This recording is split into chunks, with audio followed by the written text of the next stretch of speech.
Bonjour à tous, bienvenue à notre école du sabbat sur Zoom de l'église Zoreb. Nous vous souhaitons la bienvenue. Et pour introduire notre programme, j'aimerais partager avec vous ces quelques paroles de réconfort pour nous aider à mieux comprendre l'importance du sabbat. Ton Dieu en qui il n'y a ni changement, ni variation, t'accueille dans le repos du sabbat préparé pour ton bonheur, ton bien-être, ton épanouissement. Tu es l'enfant aimé sur qui il n'a eu cesse de veiller, te cache dans le creux de ses mains lorsque nécessaire. Tu es l'enfant précieux pour qui il a payé le prix ultime. Quelle grâce, quelle bénédiction, que de raisons d'adorer la majesté des cieux. Alléluia. Magnificence, gloire, honneur et adoration à l'éternel Dieu. Adore, adore, adore encore et toujours Dieu ton Créateur, ton Rédempteur, ton Sauveur, ton Roi. Adore. Bon sabbat à tous. Et pour commencer notre programme, nous allons chanter au numéro 179 avec Carole au Cher École du Sabbat.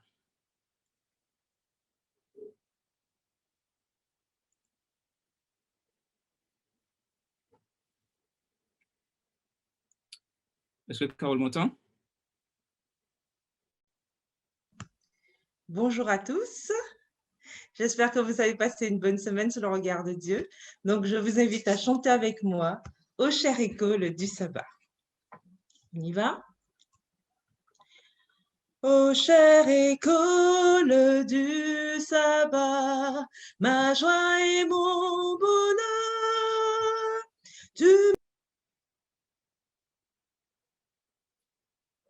Allume ton micro. Ah, désolée. J'ai activé, mais ça n'est pas passé. Donc, on recommence. Donc, je disais bonjour à tous, bon sabbat. J'espère que vous avez passé une bonne semaine sous le regard de Dieu. Je vous invite à chanter avec moi. On y va? Ô chère école du sabbat, ma joie et mon bonheur, tu me rends fort dans le combat, bouillant pour le Seigneur. Parle-moi, Seigneur Jésus, viens raffermir ma foi à ton école près de toi. Je ne chancelle plus.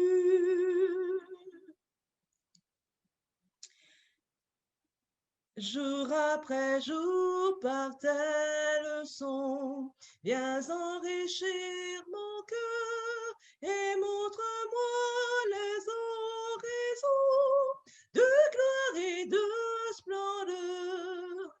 Parle-moi, Seigneur Jésus, viens affermir ma foi à ton école près de toi. Je ne chancelle plus.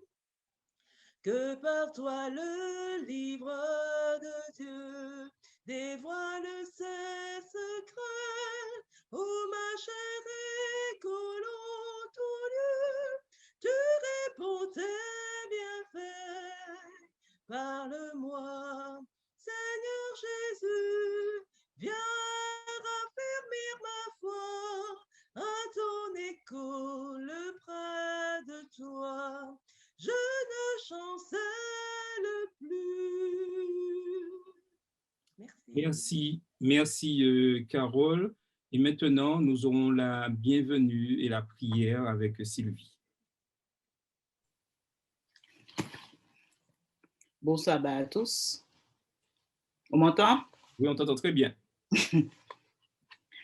Jour de repos et jour de joie.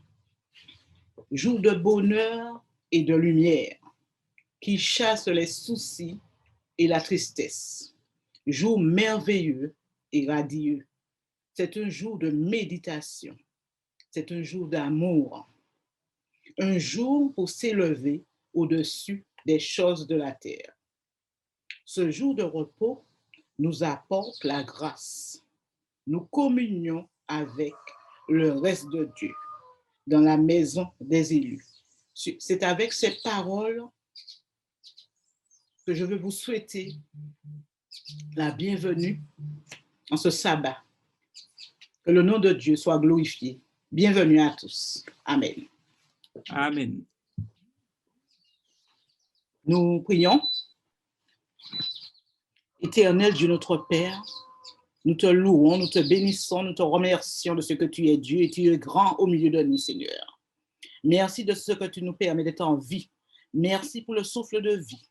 Merci pour cette nuit. Merci pour cette semaine. Merci pour tout ce que tu as déjà fait, que tu feras et que tu fais pour nous, Seigneur. Nous voulons bénir ton nom ce matin. Nous voulons élever ton nom. Nous voulons glorifier ton nom, Seigneur. Nous voulons venir avec un palais de remerciements, de reconnaissance, de louange devant ta face, Seigneur. Nous voulons aussi te demander de nous pardonner de tout ce que nous avons pu dire, faire, qui n'était pas à la hauteur de ce que tu attends de nous. Te demandons de nous laver, de nous purifier dans le sang de l'agneau. Nous voulons placer cette école du sabbat entre tes mains, Seigneur. Qu'aucun homme ne soit vu, mais que tu sois vu, que tu sois exalté, glorifié.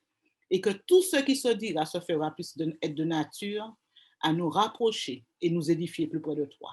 Nous voulons te présenter tous les malades, tous les découragés, tous ceux qui sont aux portes de la mort, au bord du suicide, etc., Seigneur. Tu les connais, tu les vois.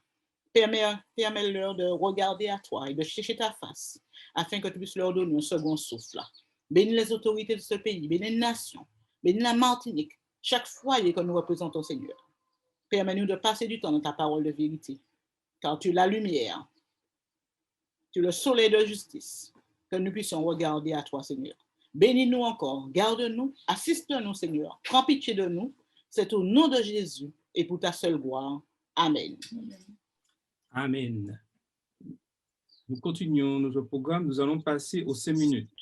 Aujourd'hui, les 5 minutes sont réservées à l'évangélisation. Nous savons tous que l'évangélisation est le poumon de l'Église. Si nous existons en tant qu'Église adventiste du 7e jour, c'est pour évangéliser, c'est pour proclamer ce message, pour partager ce message. Et quels que soient les moyens que nous utilisons, nous devons toujours tout utiliser pour la gloire de Dieu et pour l'évangélisation.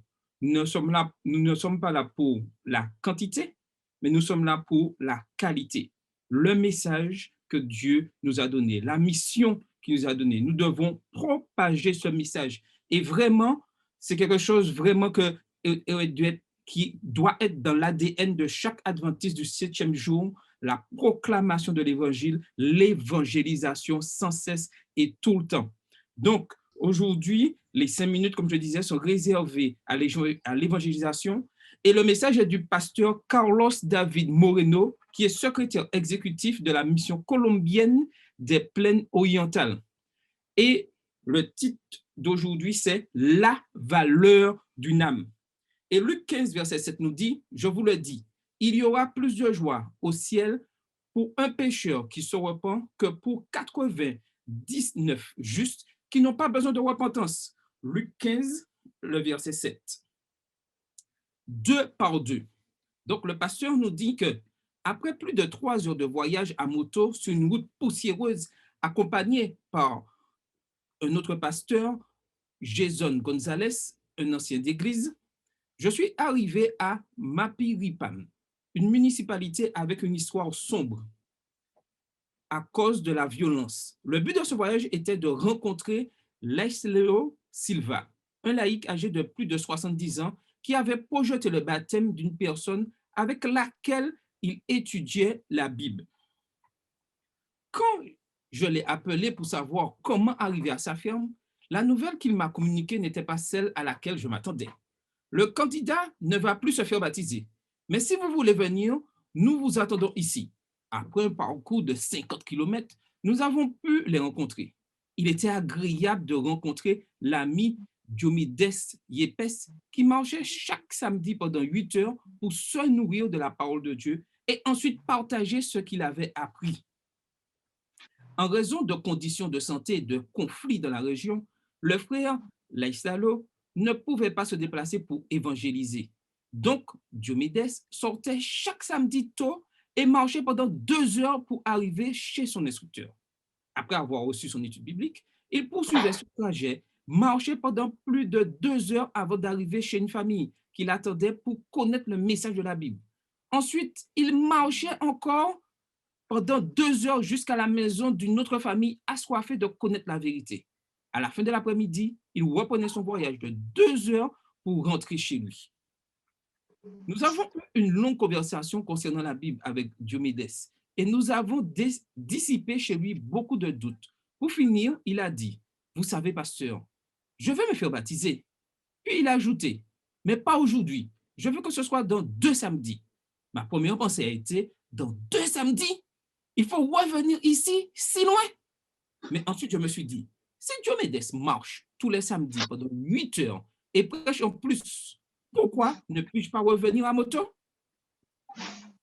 2 semaines plus tard, le moment spécial est arrivé. Plus de 50 familles étaient réunies pour être les témoins du baptême de Diomédès. Aujourd'hui, il demeure un laïc actif partageant l'évangile.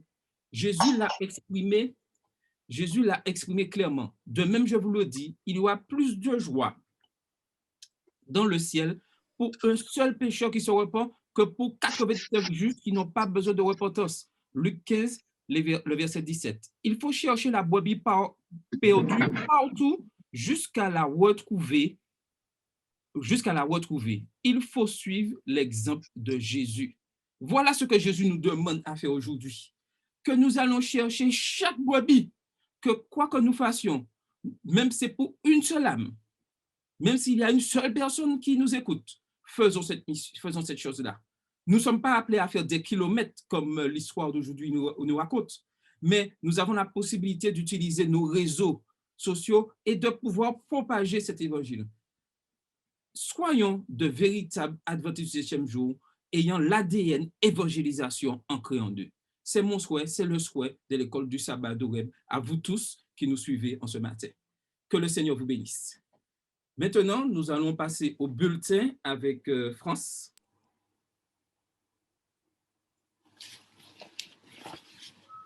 Alors, bonjour à tous et bon sabbat. Bon sabbat. Nous sommes dans la mission Adventiste Division Eurasienne et plus particulièrement en Russie. Et ce matin, je me fais l'interprète de Ivan Sharonov, 27 ans. Donc, la vie semblait parfaite jusqu'au jour où Ivan a eu 22 ans.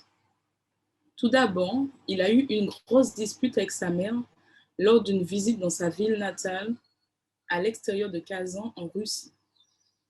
Puis, son propriétaire l'a appelé pour l'expulser de l'appartement qu'il avait loué près de son université à Kazan.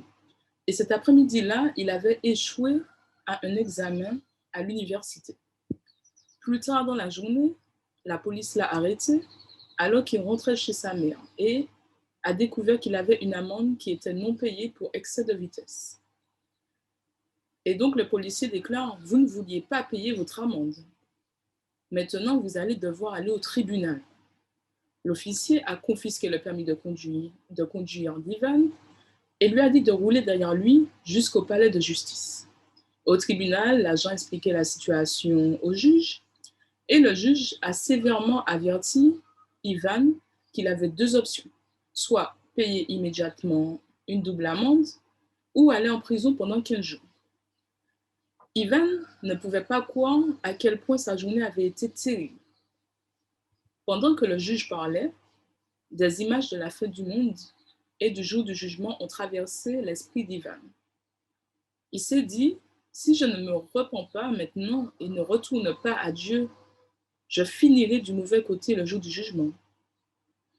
Et Ivan n'a pas été élevé dans un foyer chrétien, mais il croyait en Dieu. Sa mère avait été baptisée dans l'église adventiste du 7e jour quand il était adolescent, et il avait fréquenté un petit groupe avec elle et d'autres adventistes pendant 1 an. Mais ensuite, il était entré à l'université et il avait oublié Dieu. Et maintenant qu'il se trouvait au tribunal, il a trouvé l'argent pour payer l'amende. Il a récupéré son permis de conduire et il a conduit prudemment jusqu'à chez sa mère.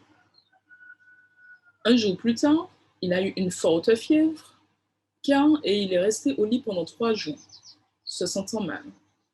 Il a ouvert une Bible et ses yeux sont tombés sur Matthieu 6, verset 33 qui dit « Cherchez premièrement son royaume et sa justice, et tout cela vous sera donné par-dessous. » Les paroles de Jésus ont touché son cœur.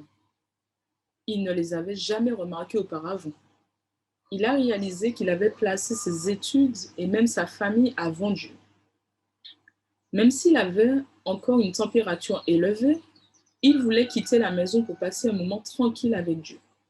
Il s'est rendu dans un endroit calme près d'une rivière et là, il a répandu sa douleur et sa profonde repentance personnelle devant Dieu. Il a prié en disant « Je veux retourner vers toi. Je veux que tu sois près de moi. » Et à partir de ce moment, Ivan a commencé à mettre Dieu en premier en toutes choses. Il a beaucoup prié. Il lisait la Bible chaque matin et chaque soir. Et il a lu Premiers écrits et d'autres livres d'Ellen White.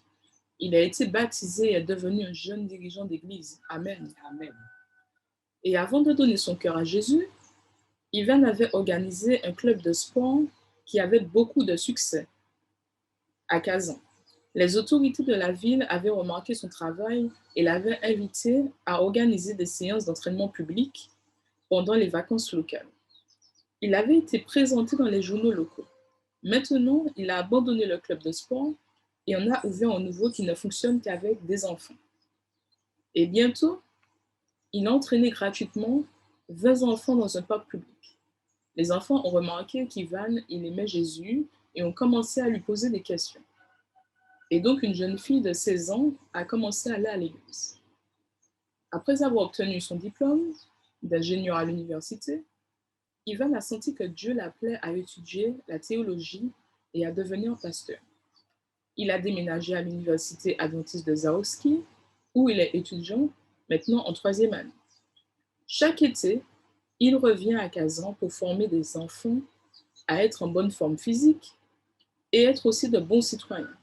Il organise des activités de service communautaire, comme le ramassage des ordures dans les routes de la ville. Ivan n'a aucun mauvais souvenir de cette terrible journée d'il y a 5 ans. Cela a été une journée horrible à l'époque, a-t-il déclaré. Mais maintenant, je comprends que ce fut le jour le plus merveilleux de ma vie parce que Dieu l'a utilisé pour me sauver. Et une partie de l'offrande du 13e sabbat de ce trimestre aidera l'école chrétienne Zahorski à construire son propre bâtiment scolaire sur le campus de l'université adventiste de Zahorski. Actuellement, l'externat et l'internat de l'école empruntent des salles de classe à l'université et votre offrande aidera les enfants à se réunir dans leur propre salle de classe. Parmi les élèves de l'internat se trouve la fille qui s'est jointe à l'église par le biais du club de sport d'Ivan. Merci de prévoir une offrande généreuse. Bon sabbat à tous. Amen. Amen. Merci pour ce récit, France, et que le Seigneur continue à nous permettre d'écouter ces récits afin qu'ils nous fassent du bien. Maintenant, nous allons passer au moment le plus important de l'étude de la parole de Dieu, l'étude de notre leçon de l'école du sabbat. Et comme j'aime à le répéter, il est important que nous puissions passer du temps à étudier la parole de Dieu. Et la parole de Dieu, comment dire ça? On peut la manger, la boire constamment. Il n'y a pas de limite. Donc, plus nous étudions la parole de Dieu, plus nous écoutons des missions sur l'école du sabbat, plus nous partageons cette leçon de l'école du sabbat, plus nous sommes enrichis. Et le thème de cette semaine que nous avons eue était « Noble prince, prince de la paix ». Au temps d'Ésaïe, dont le nom signifie « salut de l'Éternel », Dieu a promis à son peuple du reste le salut de l'oppression qui s'abattait sur lui au fait de l'apostasie nationale. Cette prophétie d'espérance trouve son accomplissement ultime en Jésus, dont le nom signifie « le Seigneur et le salut ». Et au XXIe siècle aujourd'hui, ceci est encore plus d'actualité pour chacun d'entre nous, pour l'Église adventiste du 7e jour, pour l'Église du reste, pour le monde entier aujourd'hui, savoir qu'il y a une espérance que Jésus revient très bientôt. Le Seigneur est le salut de tout être humain. Et c'est une richesse que nous devons vraiment partager avec tout le monde. Donc, mon souhait en ce matin, que nous puissions partager pleinement cette leçon, que nous puissions en discuter. Ceux qui veulent intervenir pourront le faire librement. N'hésitez pas à m'interrompre Vous pouvez ouvrir vos micros, m'interrompre dès que vous avez une remarque à faire. Il n'y a pas de souci, nous sommes là pour échanger. Le thème central de cette semaine, c'est de nous faire comprendre que le Seigneur est le salut. C'est en lui seul que se trouve le salut. Le contenu de la dernière section d'Ésaïe, Ésaïe 8, est qu'Israël refuse la lumière. Ésaïe 8, versets 19 à 22. Il marche dans les ténèbres à tel point qu'il consulte les médiums. Et aujourd'hui, malheureusement, nous vivons, je dirais, cette situation. Nous vivons cette situation où, en tant qu'Église adventiste, nous refusons des fois cette lumière que Dieu nous a envoyée, qui est la parole de Dieu. Nous la refusons. Et je ne dirais pas qu'aujourd'hui, nous allons voir des médiums directement, mais nous préférons des fois aller consulter des hommes pour avoir des réponses. Alors que Dieu nous dit, c'est que c'est dans sa parole uniquement que se trouve le réconfort et la consolation. Ésaïe 9 introduit le motif de la lumière en contraste avec les ténèbres spirituelles d'Israël. Israël verra une grande lumière et la lumière resplendira sur ceux qui habitaient le pays. Et ça, c'est très important de comprendre cela, de comprendre que Dieu a une lumière pour son peuple, qui est Jésus-Christ, et souhaite que cette lumière se répande, resplendisse sur tout le monde entier aujourd'hui. Encore plus aujourd'hui, surtout que nous vivons cette période de crise COVID-19. La lumière dans ce chapitre n'est pas seulement une référence à la gloire de Dieu, qui conduira son peuple hors des circonstances sombres. Cette expression peut également être comprise comme une référence ou un symbole du Messie qui est à venir. Le Messie est décrit dans différentes caractéristiques. On l'appellera admirable, conseiller, Dieu puissant, Père éternel, Prince de la paix, Ésaïe 9, verset 6. Tous les noms ou caractéristiques du Messie sont amplifiés dans la Bible et dans le livre d'Ésaïe en particulier. Trois thèmes principaux que nous allons voir au cours de notre échange aujourd'hui sont explorés dans l'étude du jour. Premièrement, des ténèbres à la lumière. Deuxièmement, le Messie comme lumière du monde. Et troisièmement, le caractère du Messie. Alors, avant de commencer, quelqu'un aurait-il quelque chose, une question, quelque chose à dire au cours de cette étude? Ou il voudrait s'exprimer, partager quelque chose? Il est important de comprendre que l'Éternel souhaite que nous sortions des ténèbres à la lumière. Et nous qui avons accepté cet évangile, rappelons-nous, avant d'avoir accepté le message, dans quelles conditions nous étions. Nous étions dans les ténèbres. Et lorsque nous avons accepté cet évangile, nous avons accepté d'être enfants de Jésus-Christ, nous sommes passés à la lumière. Et c'est quelque chose que Dieu souhaite pour chaque être humain, pour chaque homme sur la terre. Dieu souhaite que chaque homme puisse sortir des ténèbres pour entrer dans la lumière de Jésus-Christ. Les derniers versets d'Ésaïe 8 décrivent les malheurs et les sombres aventures du peuple de Juda. Si l'on ne parle pas ainsi, il n'y aura point d'aurore pour le peuple. Il sera errant dans le pays, accablé et affamé. Puis il regardera vers la terre et voici, il n'y aura que détresse, obscurité et sombre angoisse. Il sera repoussé dans d'épaisses ténèbres. Ésaïe 8, versets 20 à 22. Ainsi, le peuple de Dieu marche dans les ténèbres principalement parce qu'il ignore et rejette la parole prophétique de Dieu. Il se sépare de la lumière. Et la sœur White dit, au temps d'Ésaïe, l'état spirituel de l'humanité était obscurci par son incompréhension à l'égard de Dieu.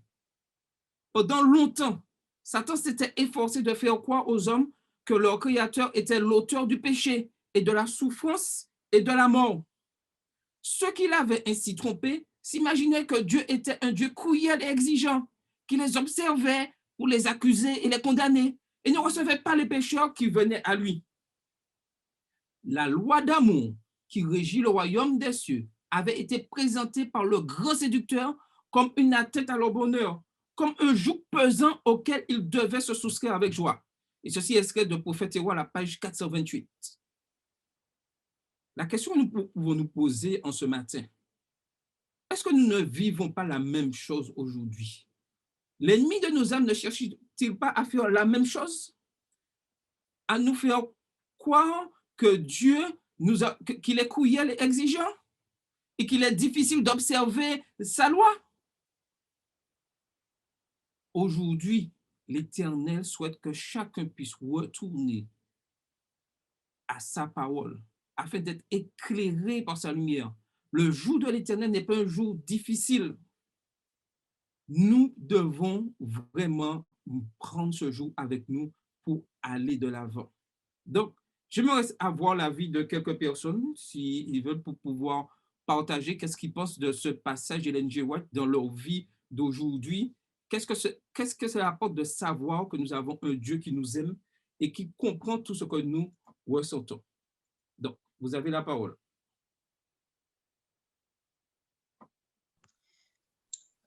Alors, bonjour à nous à tous. En fait, moi, ce que je trouve intéressant aussi dans que ce soit la prophétie qu'on a vue dans Isaïe à nouveau cette semaine et le fait que... Augmente un peu ton micro, s'il te plaît. Je ne sais pas pourquoi mon micro fait ça. Alors, 2 secondes. Est-ce qu'on m'entend là? C'est mieux? Tant mieux là, oui, c'est bon là. Ok, désolée. Donc, je disais, ce que je trouve intéressant, c'est que on voit que à travers sa parole, Dieu nous a toujours révélé. Il a toujours révélé effectivement à ses prophètes ce qui allait se passer. Et grâce à ce que nous voyons dans Ésaïe et aussi, enfin, à travers les siècles, il avait déjà annoncé la venue de son fils qui serait venu nous sauver. Et ça s'est fait. De même, aujourd'hui, on nous a annoncé, nous savons que Jésus va revenir et certainement, nous avons toutes les raisons de croire que effectivement, ça va arriver puisque dans le passé, Dieu a déjà réalisé ce qu'il a dit.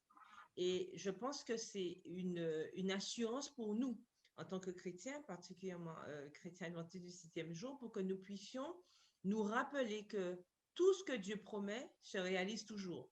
Donc, nous avons toutes les raisons, justement, de croire en cet amour, de nous baser sur cet amour et de vivre à travers cet amour pour que nous puissions arriver jusqu'au bout malgré les difficultés. Et moi, je trouve ça intéressant de voir comment la Bible, en quelque part, se répète, comment l'histoire se répète. Et ça, on le savait déjà, mais on voit la réalisation chaque jour de ce qui nous a été dit maintenant depuis des années. OK. Donc, mais les jours sombres allaient se transformer en une expérience glorieusement resplendissante et brillante. C'est précisément ce que nous trouvons dans la première partie d'Ésaïe 9, les versets 1 à 5. La Bible indique les promesses et l'espérance que Dieu a données à son peuple au milieu de l'oppression. Par conséquent, le thème ici fait référence à la délivrance de Juda qui serait réalisée par la grande lumière. Ésaïe 9, verset 2, décrit la scène future. Le peuple qui marchait dans les ténèbres voit une grande lumière sur ceux qui habitaient le pays de l'ombre de la mort. Une lumière resplendit. L'acte de restauration est annoncé ici et la libération du peuple de Dieu de son oppresseur s'accompagnerait de l'éclat de la présence de Dieu. Il se réjouit devant toi comme on se réjouit de la moisson. Ésaïe 9, verset 3. C'est également le langage utilisé dans Ésaïe 60, lorsque Dieu encourage son peuple qui reviendrait de l'exil. Lève-toi, sois éclairé, car ta lumière arrive et la gloire de l'Éternel se lève sur toi. Ésaïe 60, verset 1. Est-il possible que le Seigneur intervienne en faveur de son peuple? Aujourd'hui, pensez-vous que l'Éternel peut intervenir pour ses fidèles enfants, ceux qui ont décidé de suivre la parole de Dieu? Dieu peut-il intervenir pour l'Église adventiste du 7e jour de ce temps de crise où nous voyons des choses qui s'éloignent vraiment de la parole de Dieu? Pensez-vous vraiment que Dieu peut intervenir ou il abandonne son peuple? Qu'en pensez-vous?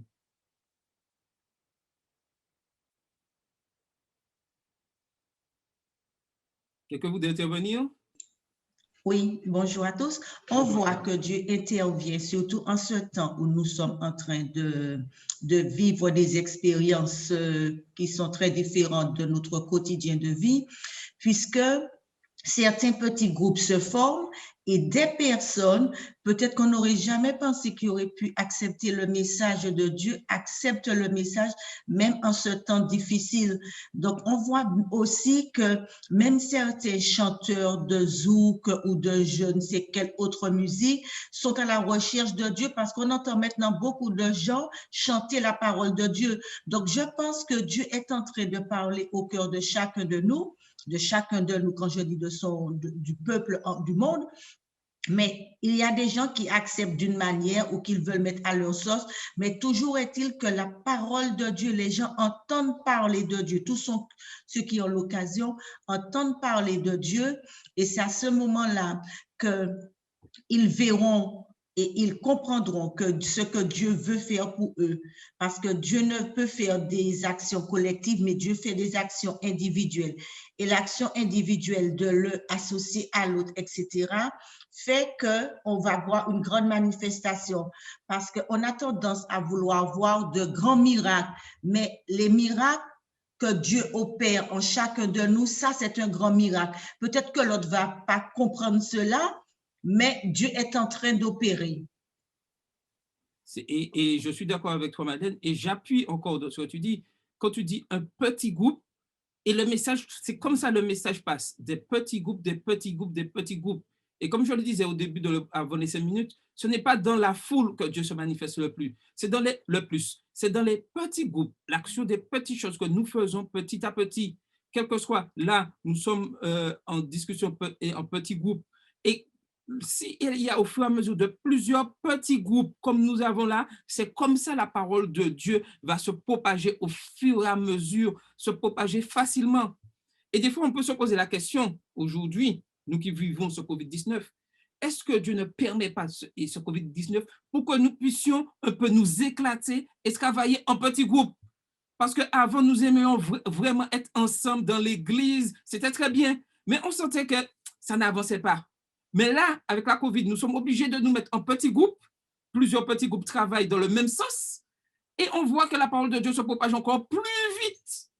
Et ça, Dieu utilise tous les moyens et nous devons comprendre cela. Donc, pas d'autres remarques, je peux continuer? Donc, je continue.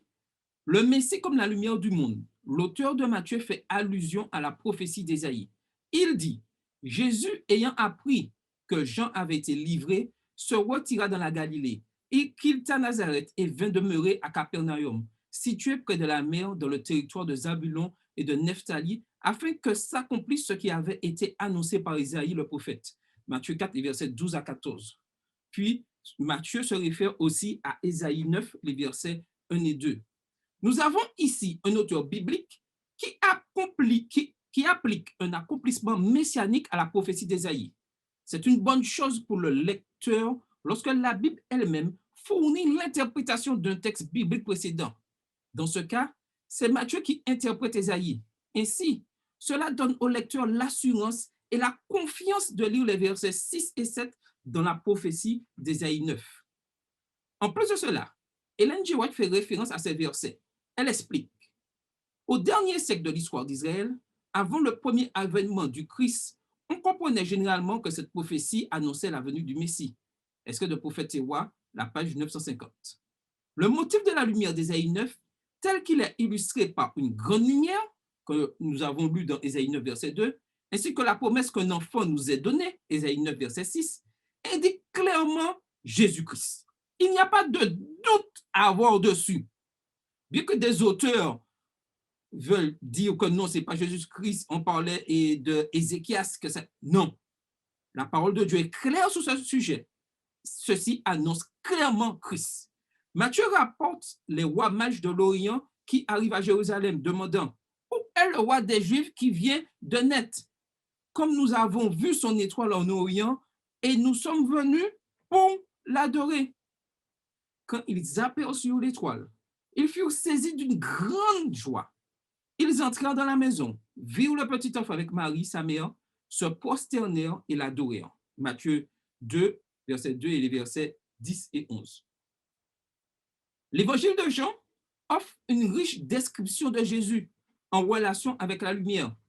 En elle était la vie, et la vie était la lumière des hommes. La lumière, lui, dans les ténèbres. Cette lumière était la véritable lumière qui vient en venant dans le monde, qui éclaire tout homme.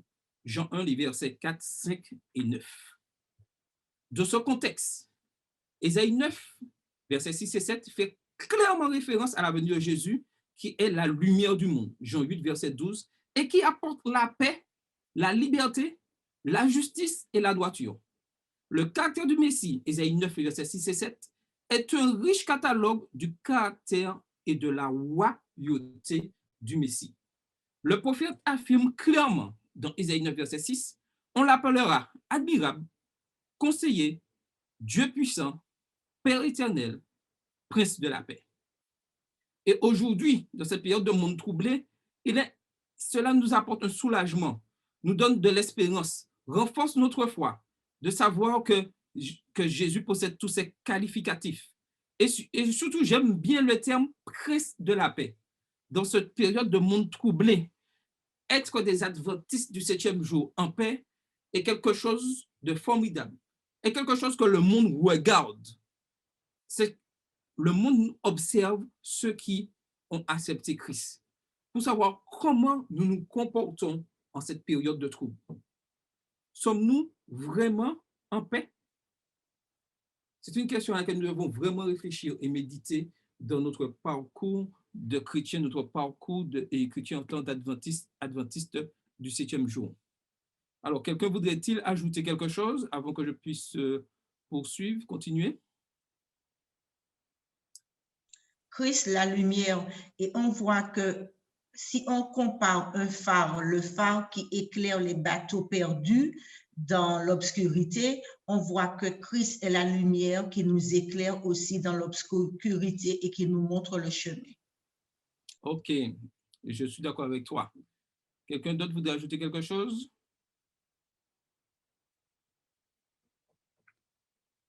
Donc, je continue. Ce qui suit est une brève étude de ce catalogue des caractéristiques messianiques. Le futur roi messianique serait admirable. Le mot admirable apparaît comme un nom dans Ésaïe 25, verset 1 et Ésaïe 29, verset 14. Et le mot hébreu dont il dérive signifie celui qui planifie un miracle, le faiseur de miracles.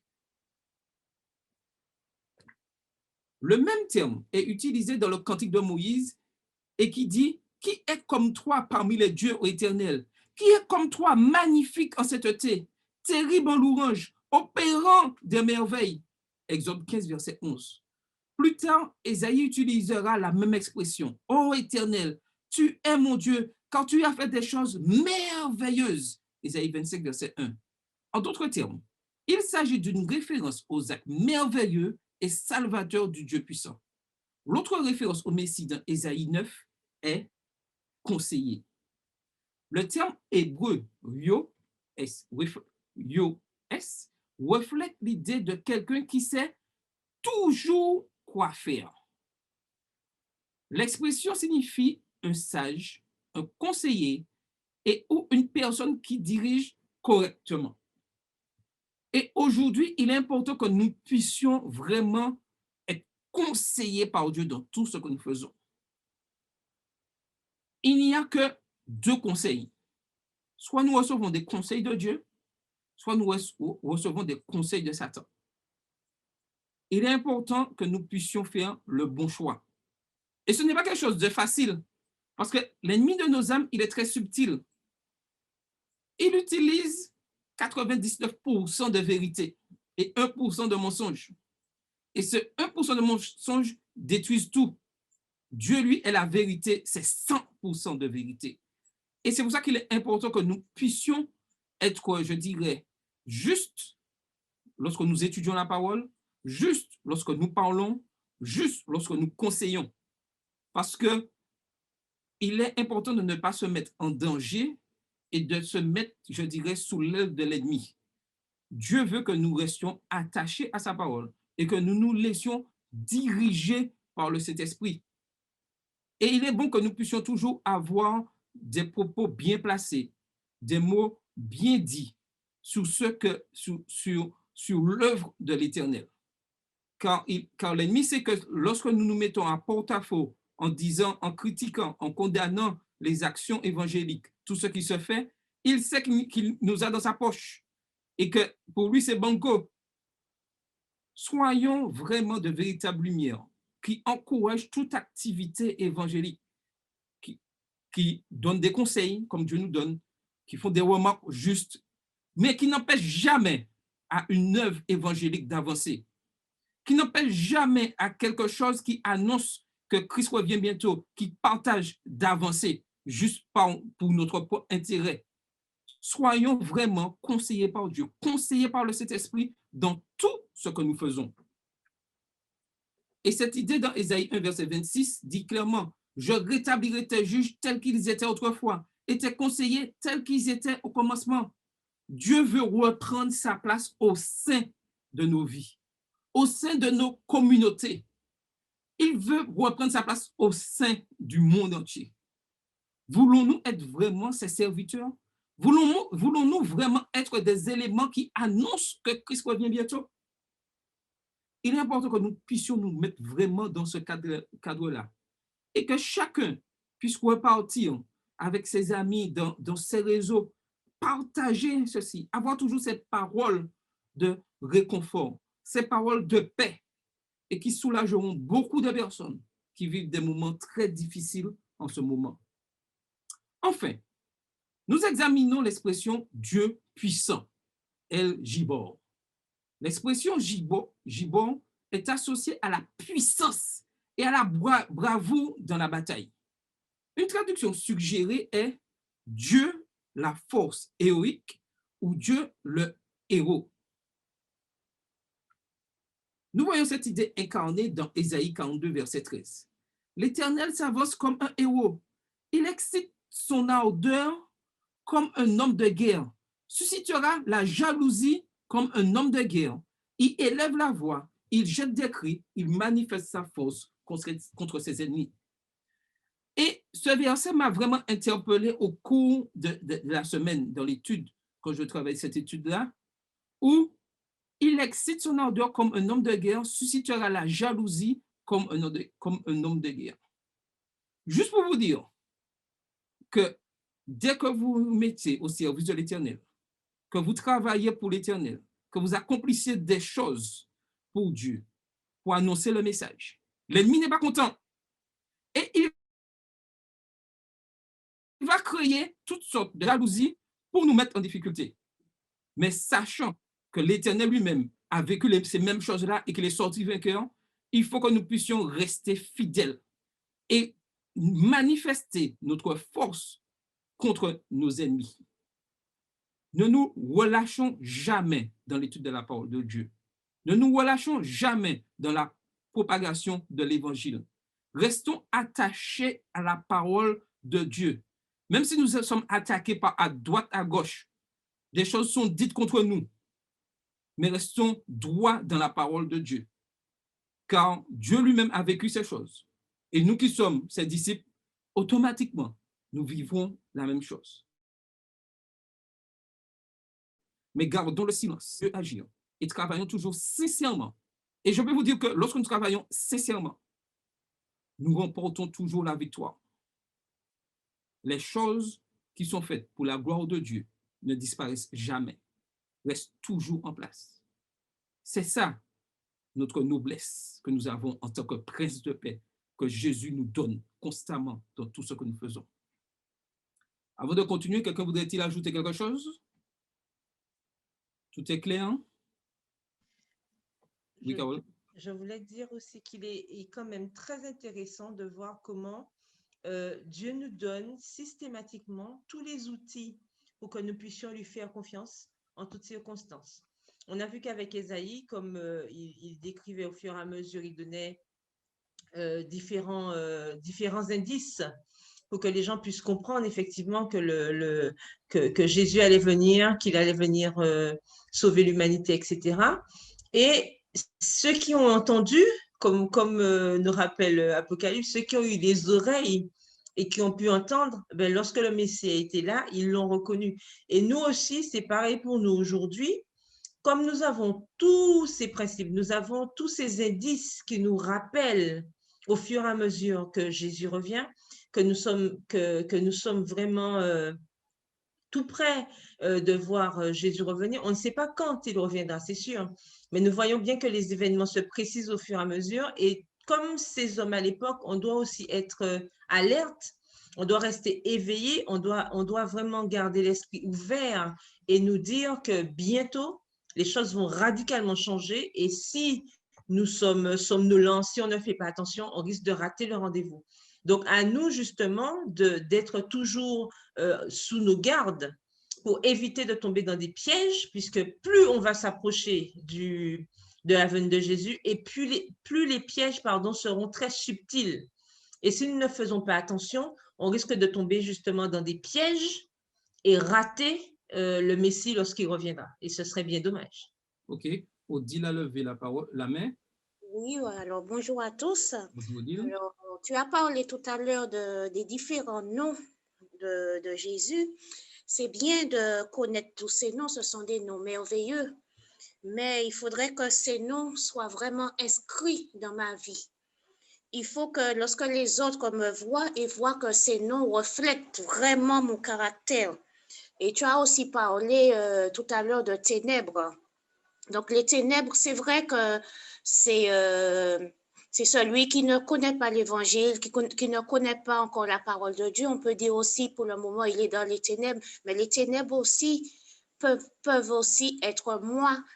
Est-ce que pendant tout ce temps, Jésus a changé ma vie? J'ai toujours les mauvais traits de caractère, donc je suis encore toujours dans les ténèbres. Et l'évangélisation aussi, c'est vrai que les petits groupes, c'est important, mais de plus en plus, vu surtout avec la crise sanitaire, un travail personnel sera nécessaire, car Dieu nous place toujours dans un lieu, dans un endroit spécial où un autre a besoin d'être encouragé, un autre a besoin de la parole de Dieu. Donc, de plus en plus, nous allons nous retrouver à faire un travail personnel pour la gloire de Dieu. Et pour cela, il faudrait que tous ces noms, comme tu viens de dire, soient vraiment inscrits dans ma vie, que je reflète vraiment le caractère de Dieu pour pouvoir évangéliser et pour que l'autre aussi soit dans la lumière. Tout à fait, Odile, tu as raison pleinement et je vais encore appuyer. Tu as dit quelque chose de très important. Hein.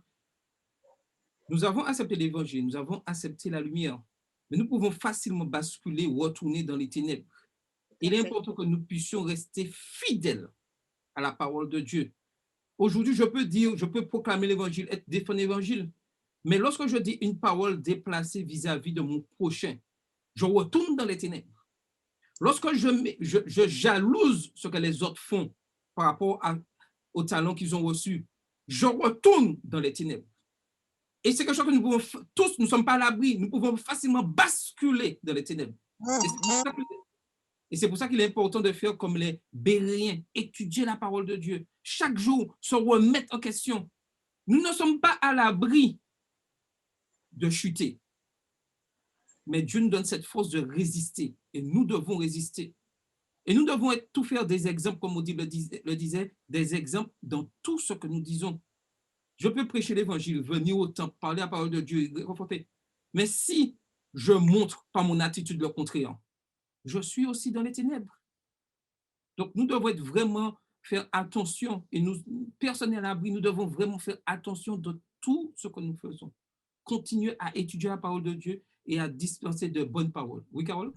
Oui, et je voulais dire tout à fait, je suis entièrement d'accord avec ce qui a été dit. Et rappeler que ce n'est pas parce qu'on vient à l'église que ça veut dire forcément qu'on est sur la bonne voie. Ce n'est pas parce qu'on s'est fait baptiser que ça veut dire qu'on est sur la bonne voie. Ce n'est pas ça, en fait, puisque nous savons bien que notre relation avec Dieu, c'est une continuité, c'est une régularité, c'est quelque chose de constant. Nous devons régulièrement faire ce travail. Ce n'est pas sauver un jour, sauver toujours. Ce n'est pas ça le principe avec Dieu. Nous sommes dans un cheminement puisqu'on va de sanctification en sanctification. Et si je vais de sanctification en sanctification, ça veut dire qu'il y a des étapes. En tant que chrétiens, nous avons différentes étapes à passer.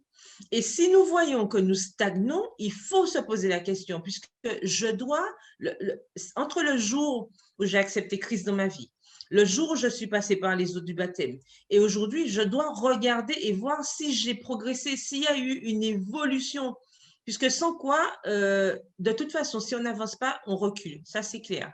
Donc, il faut être très prudent et justement, Odile le disait tout à l'heure, il faut que je vois est-ce que ces caractéristiques de Dieu sont aussi dans ma vie.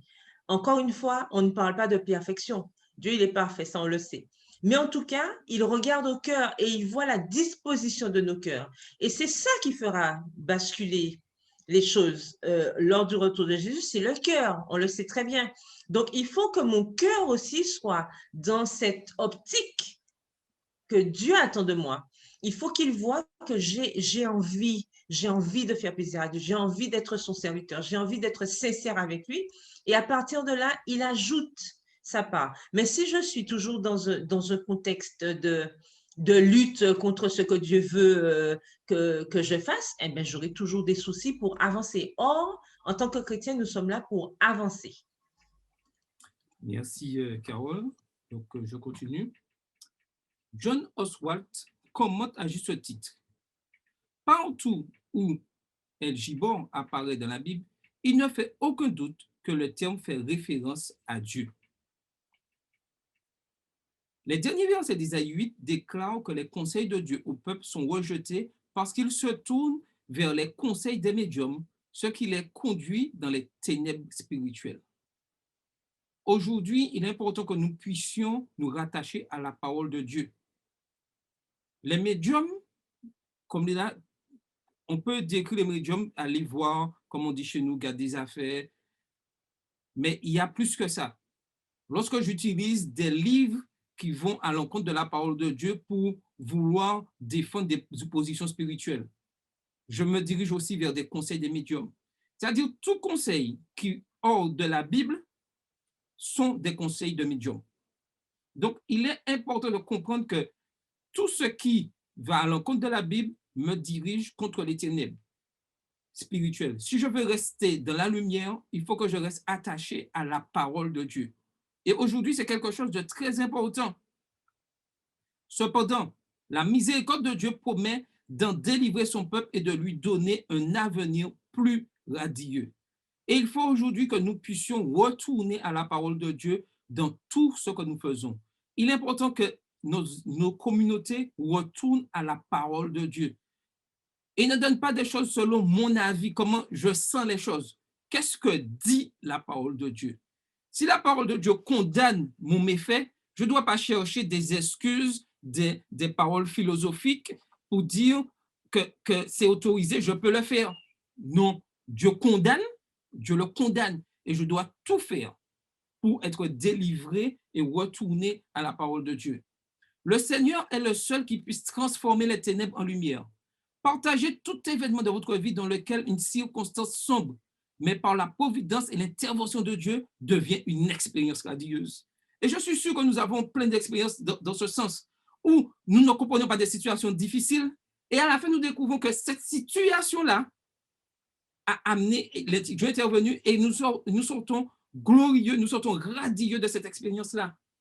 Quelle que soit l'expérience que vous vivez en ce moment, quelles que soient les difficultés que nous vivons en ce moment, quelles que soient les jalousies, les attaques que nous avons dans ce que nous vivons, restons fermes à la parole de Dieu. Dieu utilise ces choses afin que son nom soit encore plus glorifié. Mais pour que son nom soit vraiment glorifié dans ces choses, il faut que nous soyons fidèles à l'action que Dieu nous a demandé de mener. C'est difficile, mais nous devons vraiment rester accrochés à la parole de Dieu. Dans Ésaïe 2, verset 5, Dieu conseille son peuple, maison de Jacob, venez et marchons à la lumière de l'Éternel. Comment comprenez-vous personnellement le conseil de Jésus dans Jean 8, verset 12? Je suis la lumière du monde. Celui qui me suit ne marchera pas dans les ténèbres, mais il aura la lumière de la vie. Que signifie avoir la lumière de la vie? Selon vous, que signifie avoir la lumière de la vie? Avoir la lumière de la vie, c'est pouvoir montrer au monde la réalité du changement. La réalité que toute hypocrisie, toute parole malveillante que je prononçais ont disparu pour la gloire de Dieu. C'est là, à ce moment-là, que la lumière de la vie habite en chacun d'entre nous. Nous avons quelque chose à faire. Laissez la lumière de la vie resplendir dans nos cœurs. Laissez nos préjugés de côté. Avoir pour un acte de bienfaisance vis-à-vis de nos prochains, de ceux qui nous entourent. Les encourager dans leurs difficultés. Les encourager dans leur plus petite mission qu'ils accomplissent. C'est ce que Dieu demande à chacun de nous aujourd'hui. Ésaïe 9, verset 6 décrit de nombreuses caractéristiques du Messie qui sont associées à son royaume éternel. Le prophète écrit, on l'appellera admirable, conseiller, Dieu puissant, comme nous l'avons vu, Père éternel, prince de la paix. Laquelle de ces caractéristiques de Dieu est la plus importante pour vous et pourquoi? Cherchons à prendre une de ces caractéristiques, admirable, conseiller, Dieu puissant, Père éternel, prince de la paix, afin que au moins une de ces caractéristiques de Dieu devienne importante dans nos vies et nous permette d'avancer. Voilà ce que Dieu nous demande. Et pour terminer, voici quelques questions pour nous mieux comprendre au cours de cette semaine la leçon. De quelle vertu l'Esprit Saint ai-je besoin aujourd'hui? Qu'est-ce que l'Esprit Saint doit corriger en moi pour que je sois vraiment pleinement béni au nom, que je sois vraiment un enfant de Dieu? Comment considérer le respect de la volonté de Dieu comme un parfum agréable et odorant? Par quoi mon espérance de paix universelle est-elle soutenue? Comment puis-je contribuer dès à présent à l'établissement de la paix en moi et autour de moi? Et pour conclure, j'insisterai énormément. Il est important que nous soyons en paix avec nous-mêmes. Parce que le plus souvent, tant de problèmes au sein de l'Église sont liés au fait que moi, je ne suis pas en paix avec moi. Et comme je ne suis pas en paix avec moi, je suis en colère contre moi, mais je veux que tout le monde soit en colère aussi. Donc, il est important que nous puissions être en paix avec nous-mêmes, afin que nos communautés soient vraiment en paix. Que le Seigneur puisse vous bénir pleinement et que nous puissions toujours continuer à marcher selon la parole de Dieu. Je vous invite à incliner la tête et je ferai une courte prière pour terminer notre programme en ce jour. Seigneur Dieu, nous voulons vraiment te remercier.